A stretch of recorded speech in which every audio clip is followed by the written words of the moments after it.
Hey! Okay. Yeah, once again, I'm streaming on a different day, but that doesn't matter to pretty much all of my viewers because all of my viewers don't come to the stream, they come to the archive. So it doesn't make a difference whether I stream on Saturday or if I stream on Sunday because ultimately you're going to watch it or you're not. So, yeah. So, yeah, I was pretty busy this week. I did get a lot done, actually, thinking about it. I did actually manage to get a lot done in the game. So I do have a lot to show. And actually, I just realized I started this stream off the wrong way. I had already planned how I wanted to start the stream, and I completely forgot. Um, wait, hang on. Wait, you didn't see anything. We're gonna do this. I want to mute my mic.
Yeah, it's pretty cool, man. It's way it's way too fucking intense for this game, and I almost kind of like that. That it's just unnecessarily intense. So, yeah, that is going to be the music for the cave level, which we'll talk more about soon. Yeah, so that's how I wanted to start the stream off. I had already planned that I wanted to do that earlier today, and I guess it just slipped my mind. So, anyways, yeah, that's the only music that I got done this week. I did start working on a new song. I guess I could show that off. It's been a while since I've, pulled up a song on Reaper on stream. I haven't done it because part of me, the very superstitious side to me, which is not a very significantly large side of me, but still, nonetheless, that little tiny superstitious part in me feels like anytime I show off a song on stream, I wind up never completing it. Which has been the case. So, other than the main theme, but that one had a long delay from starting it and showing it off on stream to when I was actually able to finish it. But I did have an excuse for that. If you remember, I had mentioned that there was a problem with the drum kit that I was using. Where there was some like noise in the samples that were just really like at more forte volume stuff with the like all the arrangement and all the instruments in. Not a big deal. During the pianissimo parts, it became very, very apparent that noise was there, and so it became quite a problem to have to figure out what to do about that. Likewise, I'm gonna say if you don't see this song for a while. It's similar because of me trying to figure out a technical problem, which I will show you right now. Let me make sure I've switched over here. Oh, there's one more thing I wanted to check real fast, actually. I noticed Restream started doing something new, and I just want to check if they are doing that on my stream. I noticed that they started watermarking streams, which is annoying because they already watermark your stream in the description. Like it automatically adds powered by Restream. But it looks like the stream is okay. Yeah, alright, cool. On the Restream dashboard, in the top, I think it's going to be over here for you. In the top right corner, it says Restream, but that's only in the Restream dashboard, I think. Maybe. If it shows up, then that's Restream. If it does show up, I'm thinking about not using Restream anymore. If they're gonna put their watermark all over it, if they're gonna annoy me to make me have to pay for their premium, then I'm probably not going to use Restream because there's no reason, especially because I don't really get a lot of views on Twitch. So there's really not a lot of reason to stream to YouTube and Twitch. When I get hardly any views, if any. I think I mostly sit at 0 views on Twitch. Like, it's very, very rare I get any views on Twitch at all. So, yeah, it's like, I like Restream. It's a useful tool, but it's, right now, I don't really, I don't care enough to justify paying for it, and if they're gonna annoy me with their watermarks on my stream, then I'm gonna not use it. But that's kind of irrelevant right now anyways, because it looks like the watermark is not here in the stream, so it is only present on my dashboard, which is totally fine. I don't care if it's on my dashboard because you don't see that, and that's really what I care about. I don't care if I see it, I just don't want viewers to see it. So, yeah, I think it's gonna be okay. But let me know in the comments if you see. It's gonna be on this side. It's gonna top right corner of the screen. There's Restream watermark. If you see that, let me know in the comments, and I will stop using Restream.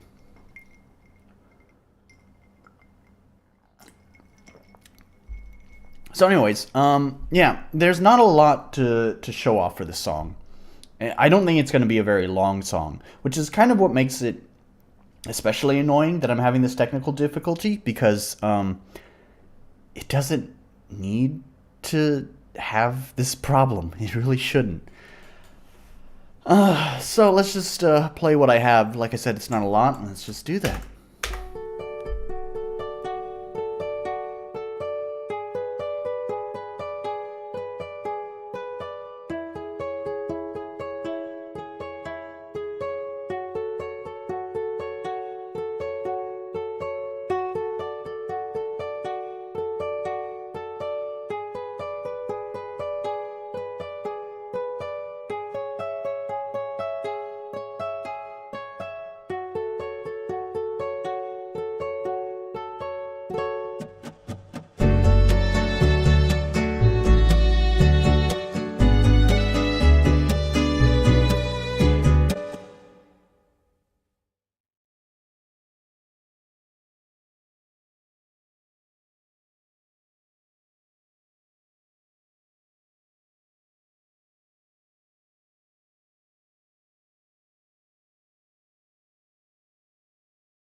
You've got to be fucking kidding me.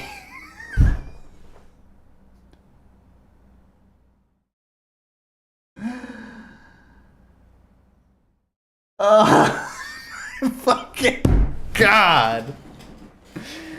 Why does no one join my live streams to tell me I'm on fucking mute?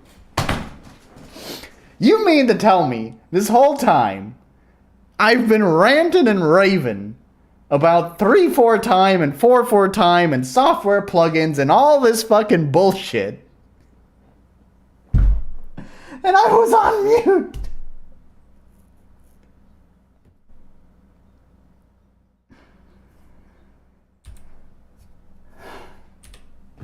This has been this is a bad live stream. This is a bad live stream.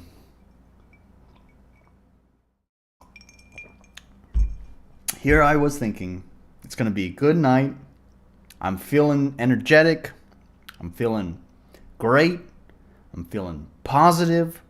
I'm excited to show off everything I've done.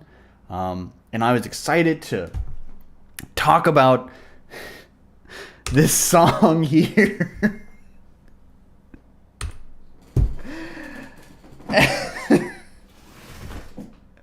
And I did show it off. I did. I did show it off, that's for sure. In fact, I showed it off and was so happy to show it off, I just decided you should just enjoy it in all of its sounds and without me being present at all for like the past, oh God, was that like 10 minutes? How fucking long was that? Oh, I have to go. I have to see how far back was it. You're going to hear an echo of me, okay? Because I have to know how long was I muted. Let's go back to 10 minutes ago. I'm talking here. Oh, this was 10 minutes ago. Oh my God. I'm explaining the guitar plugin. So for at least 10 minutes, let's go back further. God. One. Okay, I'm speaking here.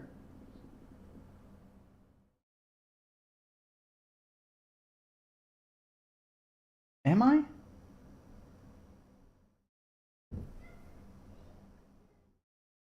It's so quiet though.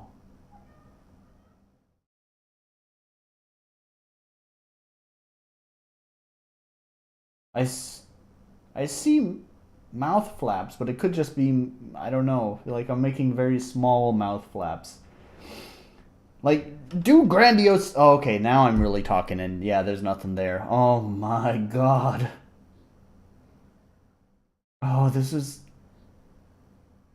Oh, this is so far back. Oh, this was like 20 minutes ago.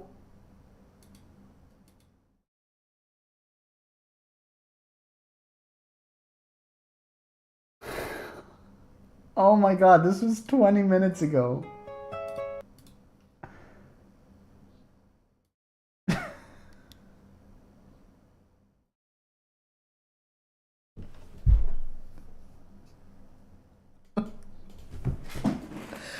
You're telling me for 20 minutes of this stream,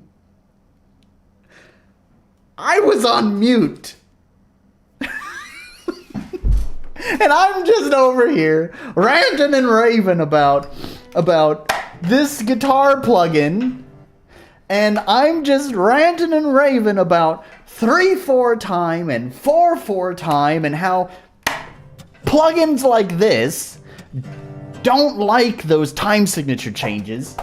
And I had this whole fucking spiel about how fucking stupid music softwares are and prompt music and blah. And who cares? It's lost. It's lost media now. Maybe fucking 5 years from now, you'll see a fucking YouTube channel do the lost media of Nolan. There was this one live stream where he muted himself for fucking 20 minutes, and now we're gonna have to lip read what the fuck he was talking about.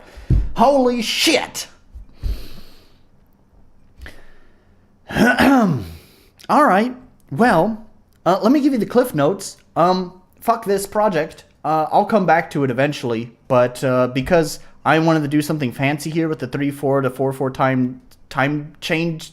I'm not on mute, am I? Right? Okay. Because I wanted to do this. This section right here, it causes problems and everything breaks and just fuck it, forget it, who cares? All right, so the reason why I wanted to do that song and the reason why I talked about it for so long is there is something that I kept forgetting, or I kept remembering that I forgot. If that makes sense. These are literally the words I had said while I was on mute. Maybe I actually turned myself off of mute. No, I don't think so. So anyways, there was something that I'd put together a while back, and I was like, oh, I need to show this off on stream, but then I forgot. And then so it's like the next week I was like, oh yeah, I remembered that I just forgot to show that on stream. I should make sure to do that this next stream. And I forgot again, and I forgot again and again. So, it's not totally important to the song, but it's sort of kind of give an idea of like the steps to get to that song, if that makes sense. So, like, I guess it's not 100% important, but like I said, I wanted to show it off, so I'm going to show it off. So, anyways, there's going to be a small change to each level after you complete the boss. That just, it sort of helps, mark the level as complete. It's a visual indicator that the level is complete. It also gives you access to a few new things. For example, in this level that we've been working on the past few streams it's a very rainy level, and in fact the whole goal of this level is to get the rain to stop. So obviously when you complete the level, the rain is gone. However, there is a transitionary period, and I put together my very own custom tile set. I know, it's mind-blowing, right? Don't get too excited. I'm not an artist.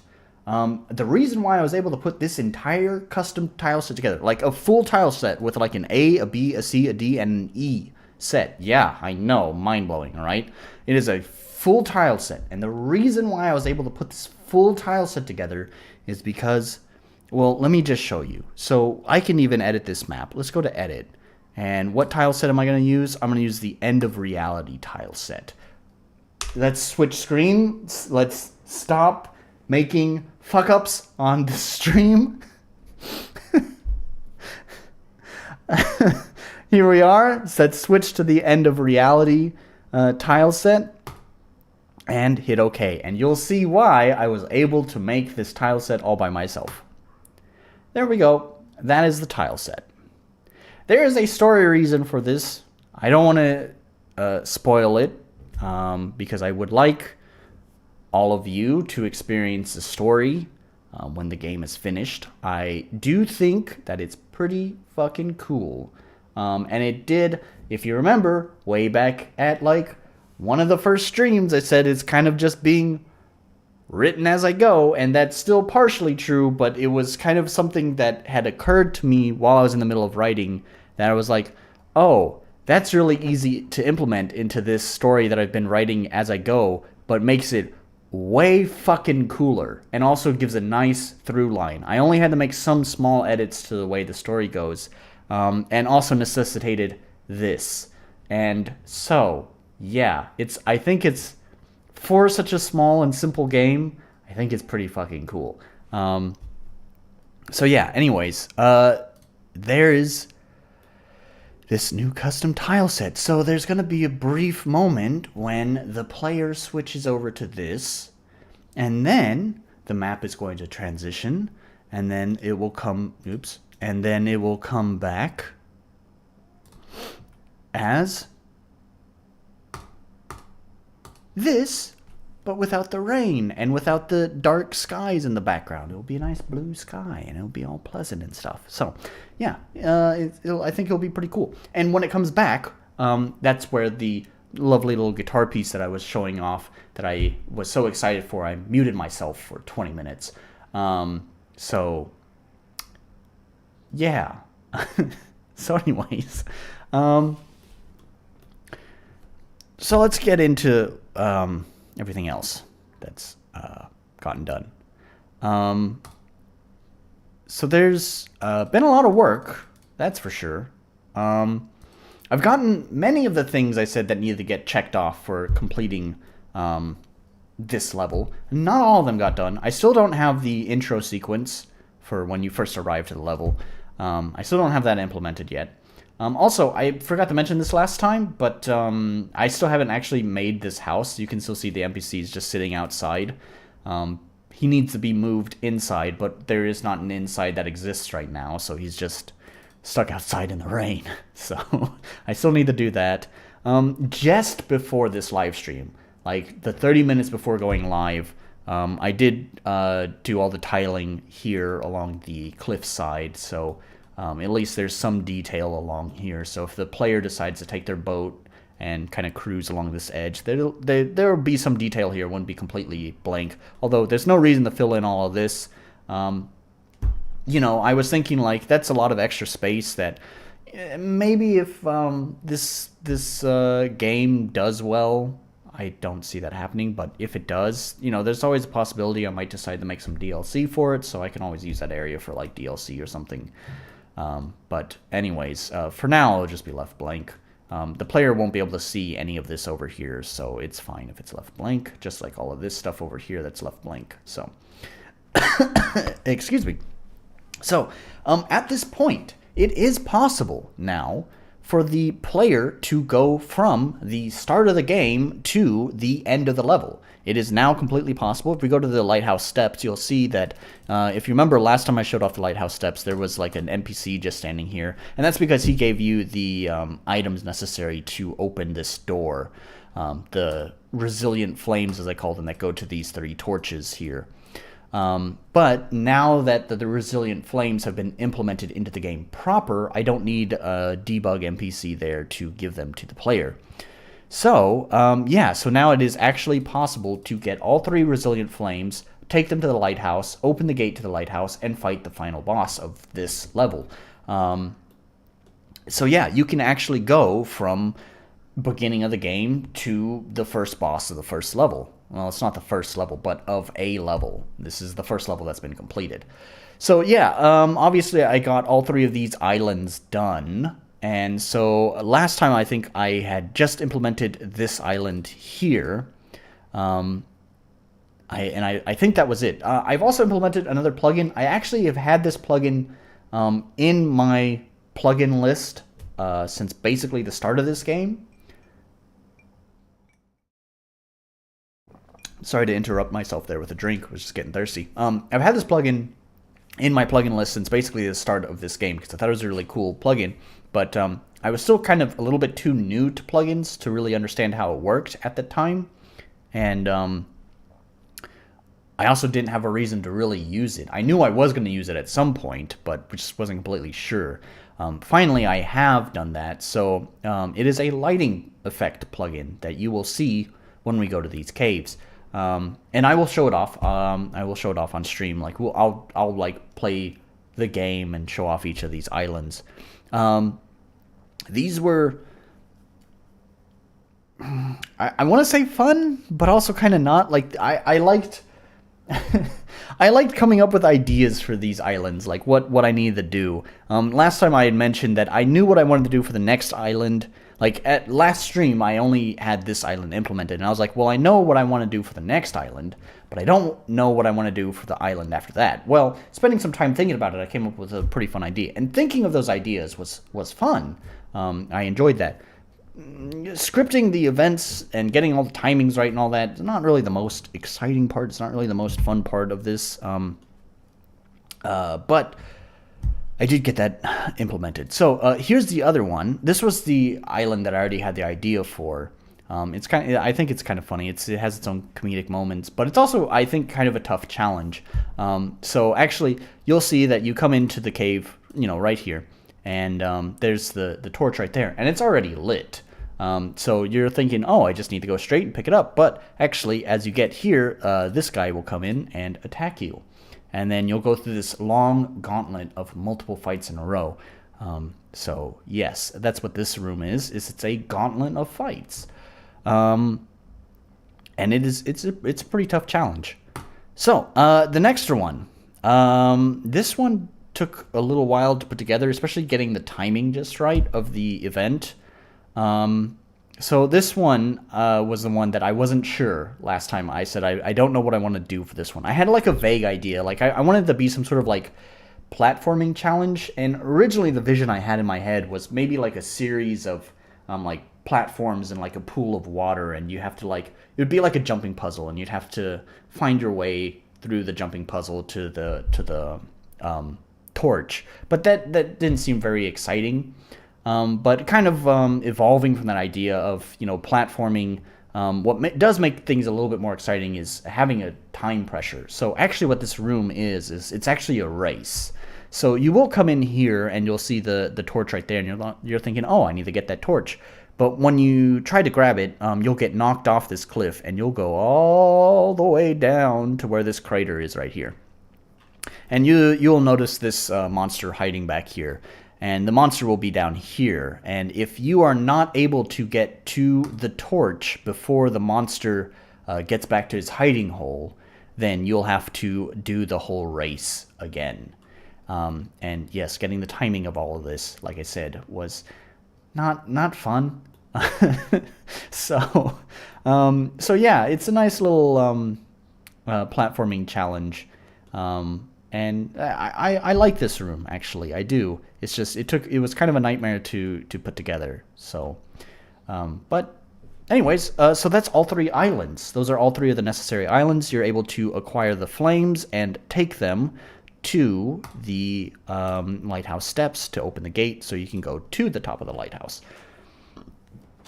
Now, what hasn't been implemented is the end after you beat the bosses. After you beat the bosses, I still haven't implemented the new tile set and the story events that happen after that, and then the switch to the now clean and happy level with no rain and blue skies and all that. I haven't implemented that yet, and I'll probably do that this week.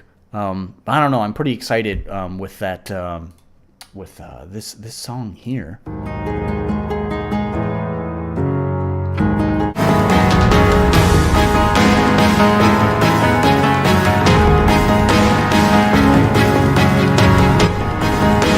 With that song there, I'm pretty excited to start working on the next level, which again, I do want to talk about that during the stream, the idea I have for it, because I got a pretty good idea for it.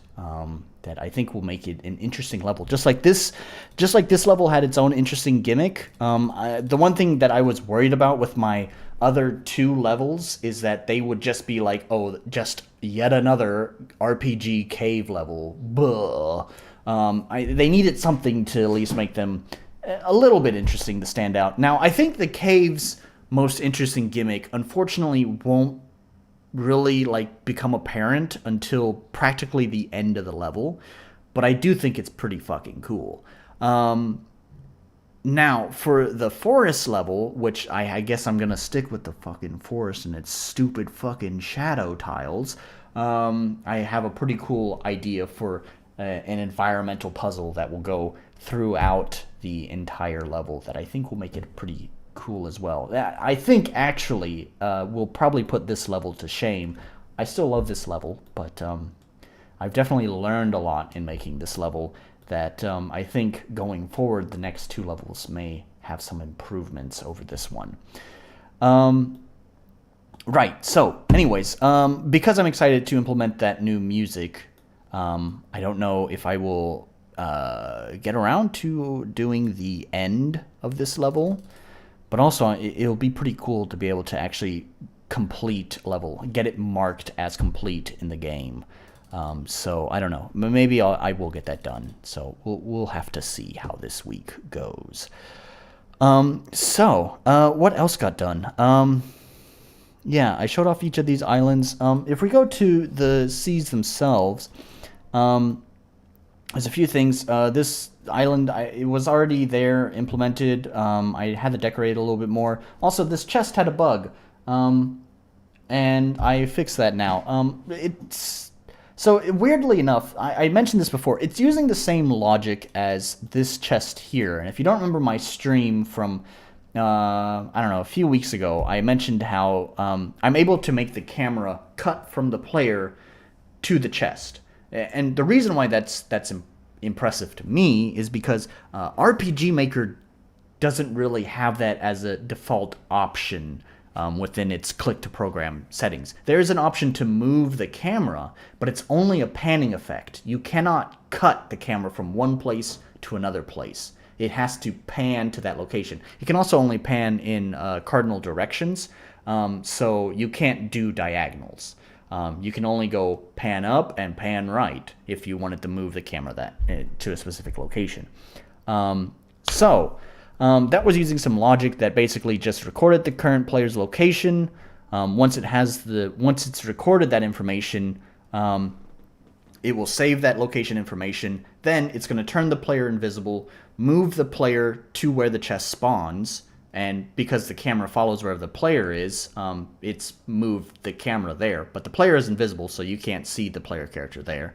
And then it's going to recall those saved coordinates over here and move the player back to those saved coordinates and make them visible again. That was the logic that's been applied to this chest, and it works just fine here. For some reason, in here, that doesn't work. I know the reason why it didn't work here. I don't know why it doesn't work here, or it does work. Let me rephrase that. Let me try that again. I knew why it didn't work here, but I don't know why it does work here.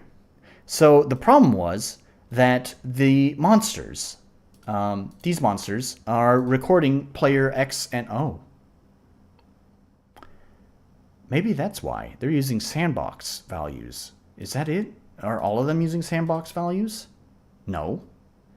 This one's using player X, player Y. So yeah, these ones are recording player X and player Y, which are the same values that are used to record and save locational data. So if these monsters that are constantly moving are constantly checking the player's X and Y, then when it saves this value here and then moves the player with the mob still moving, now it's just overwritten that save down here for the coordinates, and so it basically recalls the player here instead of here.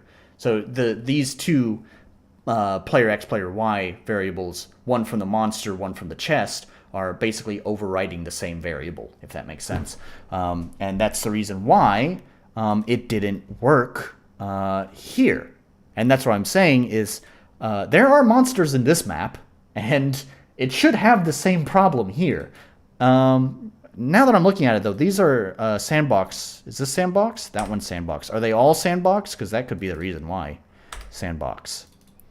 Sandbox. Yeah, okay, so that's the reason why. They're all using sandbox variables, which they shouldn't be. So I guess I'm going to have to fix that. They shouldn't be using sandbox variables. So I'm going to have to reassign them the game's variables and not the sandbox variables, just so that way there's not any possible weird interactions between the sandbox and any of this. I just don't want to cause any problems. Like, the sandbox variables are basically kind of quarantined. Like, these are variables just for the sandbox, and they're quarantined by themselves. Don't touch them. Don't use them. They're only for the sandbox. And then all the other variables for the game are over here, and those are meant for building the game. It's not completely necessary that I replace them, but like I said, it's just making sure that there's not any interaction between the actual primary game and the sandbox itself. So, yeah. I need to reassign those, but if I reassign them to the games player X, player Y, by the way, the reason I know that is because of the SB here. SB stands for sandbox. So if I assign those to the games player X, player Y, then this chest saving coordinate thing is not going to work anymore. So I'm going to have to come up with a new solution for that, and I'll probably just implement the same solution I had implemented here, which is basically all of these guys have just a turned off state. So when basically when this chest gets activated right here, when this variable gets set to 3, when this variable gets set to 3, it also turns on the off state for these monsters. So now they're no longer recording player X and Y. I also put a delay before it. So I put a delay just to make sure that there's no problems. There's sometimes there can be like weird times where like 2 bits of logic are executing at the same time in RPG Maker, and occasionally like just.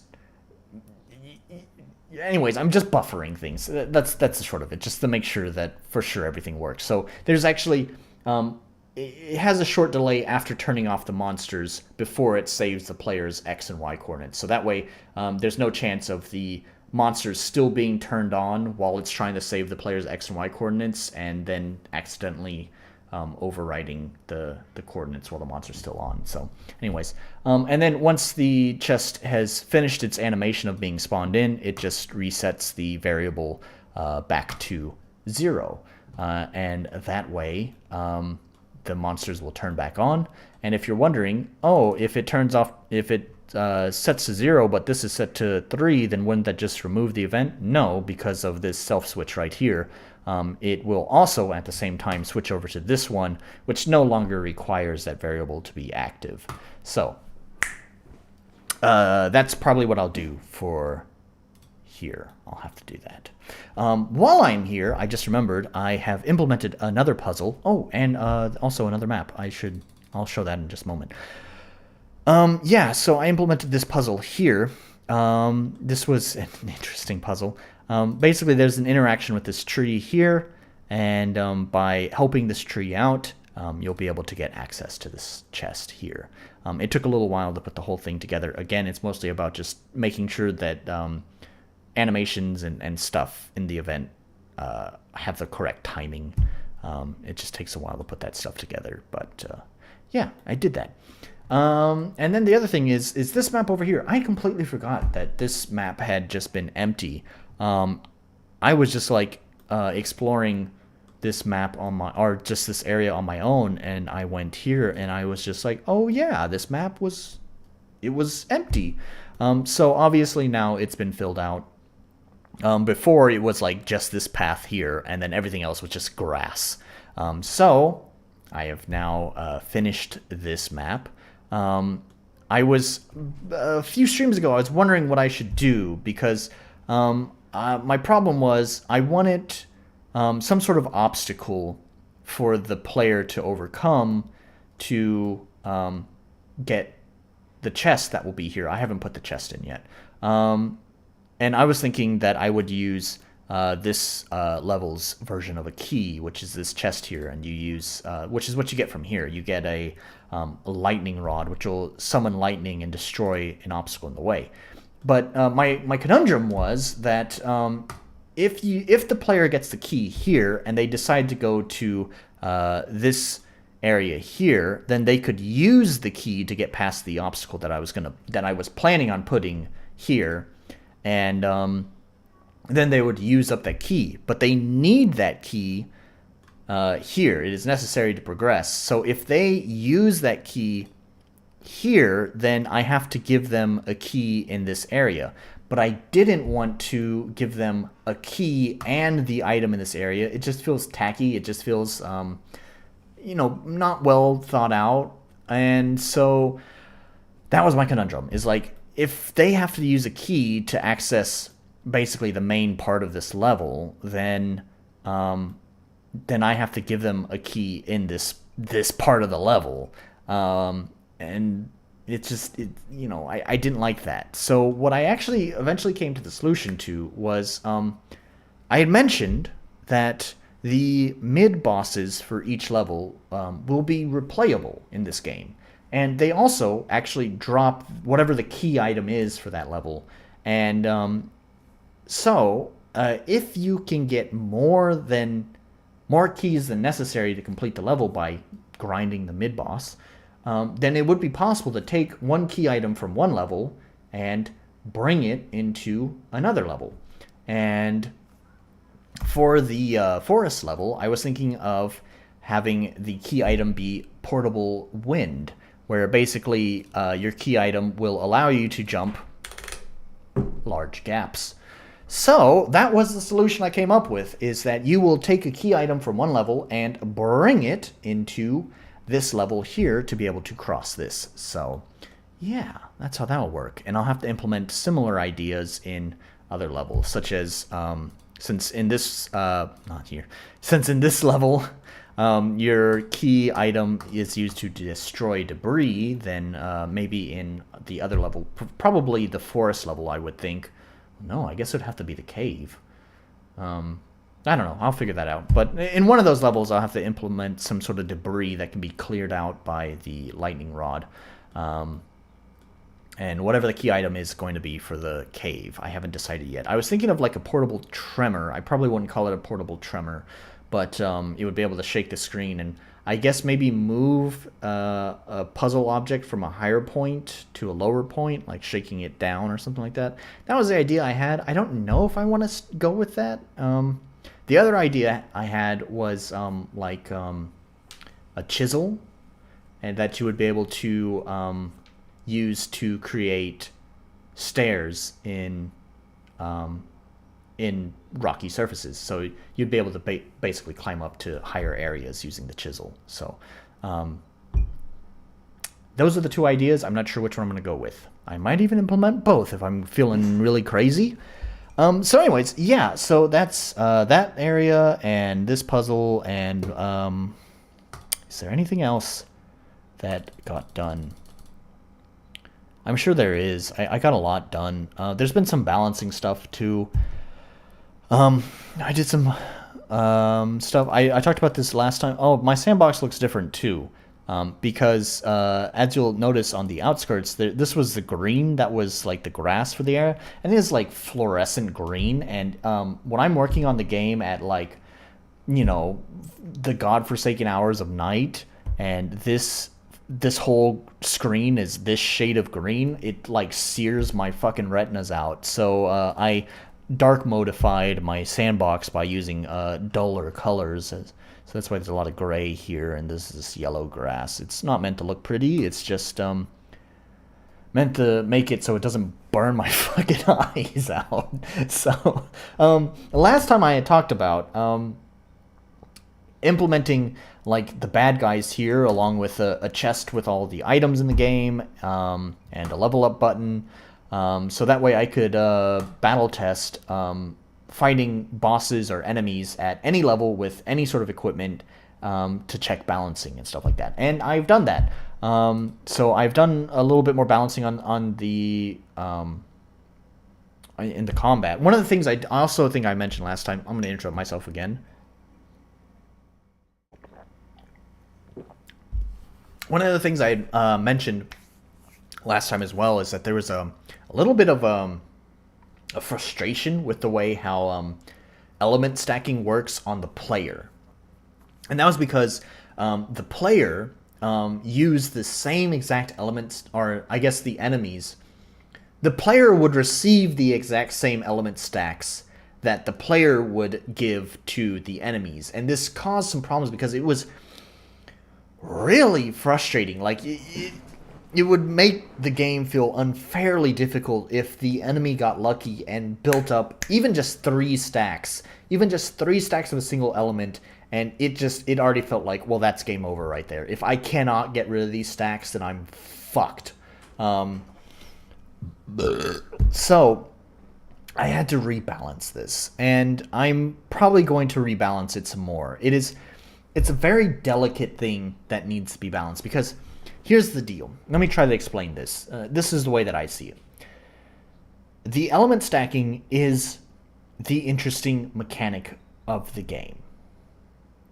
If it is too easy for both, like, if it doesn't, like, if it's not implemented well, if it's not balanced well, then either, on the one hand, it feels so insignificant, so soft, so meaningless to the game that the game just feels like it is just a standard turn-based game without any sort of interesting mechanic to set it apart, because the stacking mechanic is just so weak and so irrelevant that just it doesn't make it stand out. Like, it doesn't feel important to the game. On the other hand, because stacking the element is also stacking damage, as well as other status effects, such as, in the case of probably the most frustrating one, is the paralyze effect from shock, which is what I've had to deal with while building this first level, because shock is the main element for the siege level. God, it feels really fucking frustrating. Like, it really gets the blood boiling, man. There's been sometimes I've been, like, I'm just trying to play test something, and I'm fucking getting wiped because one fucking enemy got a lucky stack on me, and when I tried to cast my healing spell to heal me, the stupid fucking paralyze effect. Here's the annoying part about the paralyze effect, too. It will use all your MP, even though you were not successfully able to execute the attack. So it's like, cool. Not only was I not able to execute the attack, but all the MP that's necessary to heal myself is now gone. And so, because this stupid paralyzed stack is on me, I failed to execute the healing spell. I didn't take any action this turn. Now it's the enemy's turn. They use a lightning skill on me. I have an electric stack on me, so now their electric skill does a lot of extra damage to me. Now I've gotten an extra stack on me. I wasn't able to heal last time, but I wasted all the MP, and now I don't have enough MP to heal myself, and oh, I'm almost dead, and I have 2 stacks of electricity on me, so 1 more electric attack, and I'm fucking dead. So it feels really fucking aggravating when that kind of shit happens.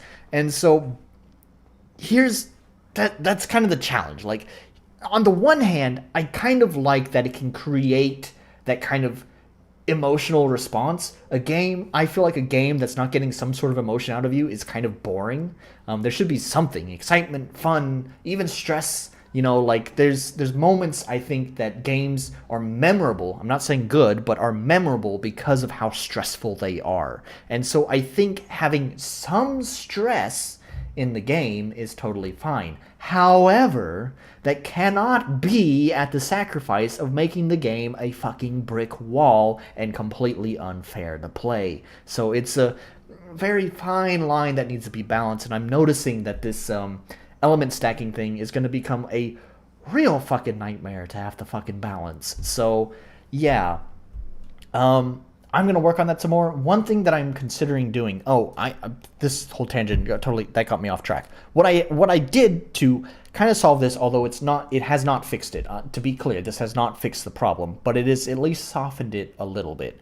is now there is an enemy version of state stacking for Fiddle. So like the player will get different states stacked on them than the enemy. They look identical. Like as far as the player is concerned, they think it's the same thing. But the enemy's version is a little bit more gentler. The amount of damage amplifying per stack is less, and the negative effects, particularly the paralyze effect, has a reduced chance of happening. So hopefully it'll kind of soften it.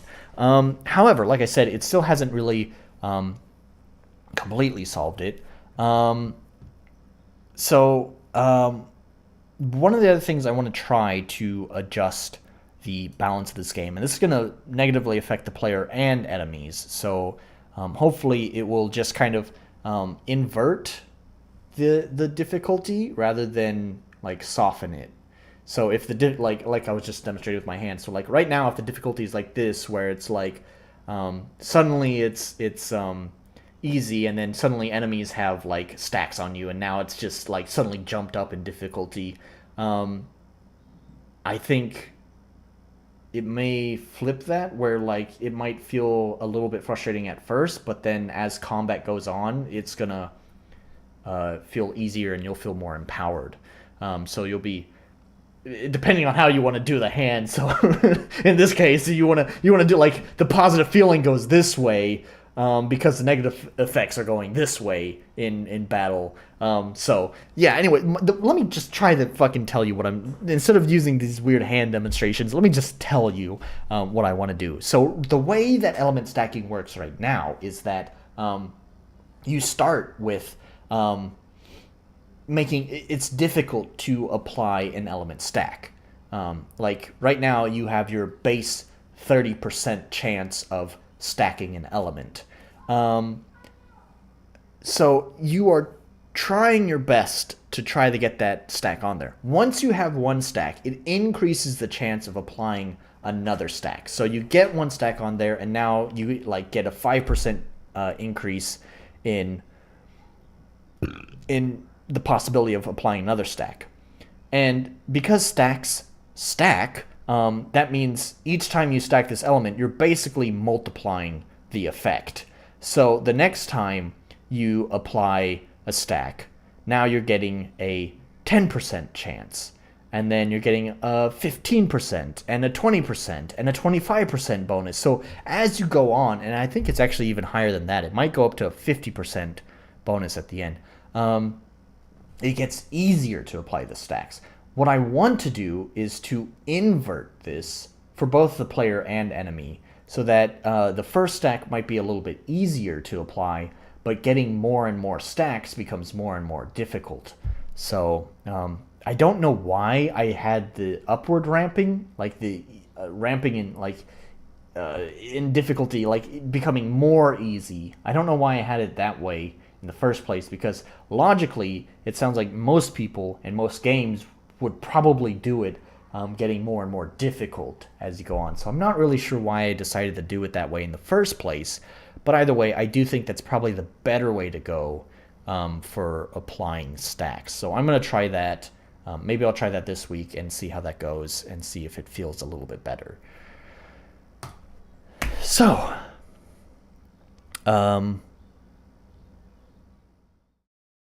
right, is that everything before I move on to talking about the next level? I think so.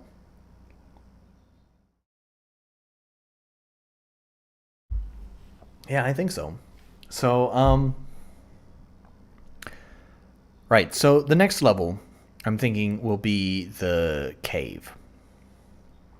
And so let me try to explain my vision. This has kind of gone through iterations on how I wanted to do this cave. And my first idea that I was almost certain was going to be the way that I was going to do it up until very recently. I very recently changed my mind about this. Was that I was going to basically have one core central path that was blocked off by maybe like a river or something. And the point of the level was to build a bridge across that water. So what you're trying to do is there's going to be like these tall, like I guess you could say mountains on the side, and that would have separate tiers. You'd have different paths that would go to different tiers, and the goal was to basically take each path. So you'd start at the bottom, take this path, and you'd try to make it up to this tier where there would be like a boulder there, and you'd push the boulder off, and it would fall down into the water, building one part of the bridge. And then you'd have to return back to the level, the beginning of the level, go to this other path, climb it up to the very top tier of this path, where there would be another boulder there. You'd push the boulder off, it'd land in the water. Or actually, no, actually, what it was going to be was that you'd push the boulder off, it'd land in the tier below. You'd have to go back to that tier, push the boulder off, and then you'd build another part of the bridge. And of course, that sounds tedious because you'd be constantly going back and forth between these paths. You know, first you'd go up, and you go down, and you go back in, and you push this down, and you go back up, and you know, like I would probably make shortcuts and stuff like that. But I didn't really, I don't know, it felt like a nightmare to implement, to, and especially get a convincing falling effect, because you only, it's 2D, and it's not like you can even shrink the sprites. Not by default within RPG Maker. There are some plugins that allow you to manipulate sprite size, but to do a convincing falling effect, you basically are just panning, or you're just moving the object down on the y-axis, which doesn't always look good. I think this island here is a good demonstration that sort of the optical illusion of verticality kind of gets disrupted, and it's probably because I'm not the best at laying tiles and making the artistic vision look proper. But yeah, sometimes the illusion of this being a giant, you know, vertical shaft easily gets destroyed, and especially when the player is falling, it doesn't feel like falling. It feels like they're quickly moving that way, not that way, if that makes sense. So, yeah, so because of that problem, it just felt like it would be difficult to get a convincing effect out of getting the boulders to fall. And I don't know if I was entirely happy with it. Now, I've still taken that idea of like the base, like you have your base main area, and then there's multiple paths, and each of these paths would probably be more or less fairly linear. You know, there'd probably be some branching off stuff here and there, some offshoots, but those would probably be very similar to this room here, where you have your main central path where, you know, you're going through this area and you're going through this area. And yeah, I know there's like this lake and you can like wander around, but for the most part, your main goal is to just go up here, go here, go here, go here, go here, go here. Like, you have these paths here, but they are just dead ends, right? So you have here that's a dead end, and here that's a dead end. So you really have a fairly linear path through this section. And it'd probably be the same way for these paths in the cave level, is that you'd still have a fairly linear main path with a few dead end offshoots. Single room offshoots, you know, nothing too crazy, more than likely. I don't know. So I've continued to keep that idea because I do like that idea as a flow for the level. It's also in contrast with this level here, the seas, where sure, you do have a fairly linear start, but after you get your boat here, it becomes very open-ended in how you want to approach getting to your final destination.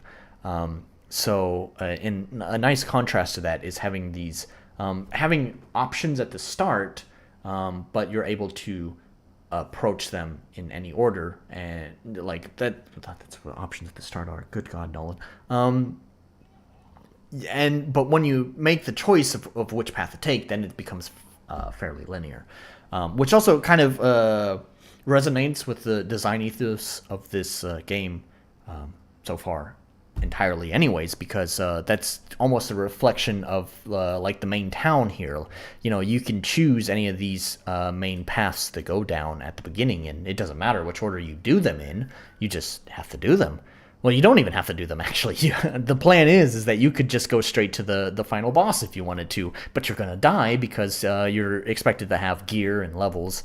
So, but anyways, yeah, so it's very similar to that. So it's kind of like right in line with the design ethos of this game. So that's how I would like to do the cave is having these levels. Now, here's what I'm thinking: is first of all, get rid of the gray and drab with water cape. Like I was just gonna use this tile set here that I had purchased, which is just gray and drab and has a lot of water and stuff in it.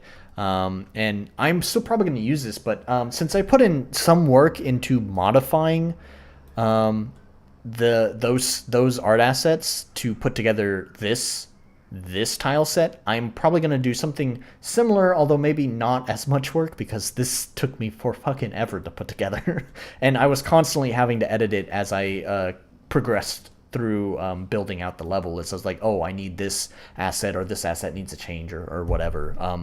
So yeah, probably not to that extent, but I'm still going to make some changes to this tile set here, to make it more into like a lava-y kind of cave. Also, if you heard that music, it kind of, I mean, I even named it the Great Hot Fire, but even before I gave it its name, it was really giving me kind of fiery kind of vibes. I'm not really sure why. I kind of realized later, after I was like, while I was in the middle of working on the song, there's these kind of like woody sounding drums, and they kind of reminded me of Magmor Caverns theme from Metroid Prime, which has a similar kind of like wooden percussion going on in the background.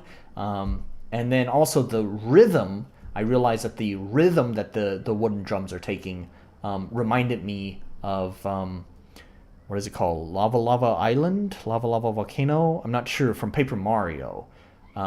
Which there's this kind of percussive synth going on in the background. It's not a woody sound, but it has it's not exactly the same, to be clear. It's not exactly the same, but the rhythm that it's playing in is very similar to the woody sound, and then you have the woody sound being similar in timbre to the like percussion in Magmor Caverns, and it's just